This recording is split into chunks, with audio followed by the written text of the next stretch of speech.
책임을 지기 때문에 결국 유효한 걸 전제로 책임지게 되는 것이에요. 예외적으로 그 제3자가 그러한 참친 관리인에게 대리권이 없음을 알았거나 알 수 있었을 때에는, 고의로 알았거나 또는 과실로 알 수 있었을 때에는 그런 경우에는 그러하지 아니하다, 즉 책임이 없게 되는 것이고요. 자, 126조의 권한을 넘은 표현대리는 이건 참고로 한번 보시면 되겠습니다. 사안하고는 관련이 없습니다. 자, 대리인이 그 권한 외의 법률 행위를 한 경우에, 이거는 어떤 권한 이외예요. 대리권을 줬는데 그 받은 권한 이외의 행위를 하는 걸 말하는 것입니다.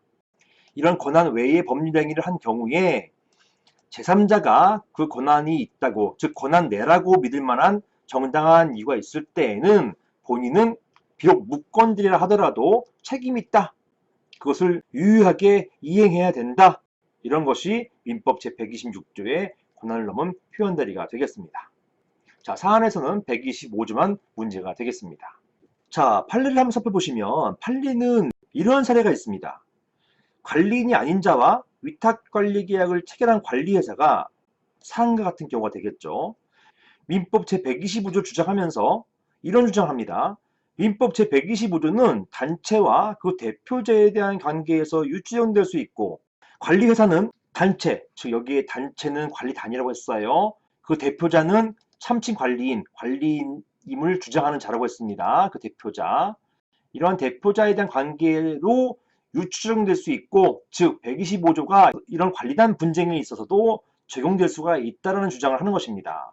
관리회사는 관리인이라고 하는 자가 대표권이 없음을 알았던 것이 아니기 때문에 결론적으로 관리단은 위탁관리계약에 대한 책임을 짐으로써 이것은 곧 뭡니까? 그 위탁관리계약이 유효한 것으로 된다. 자, 이렇게 주장한 사안에서 판례는요, 관리회사, 여기 채무자 회사라고 했지만 사안에서 관리회사예요. 이 관리회사가 본인인 이 사건 관리단에 대해서 이 사건 건물 관리 유역 계약에 따른 이행 또는 이행 불능에 따른 손해배상을 구할 수 있음은 변론으로 하더라도 배타적으로 이 사건 건물을 관리할 권한이 있음을 주장할 수는 없다, 이렇게 판시함으로써 결국 뭡니까?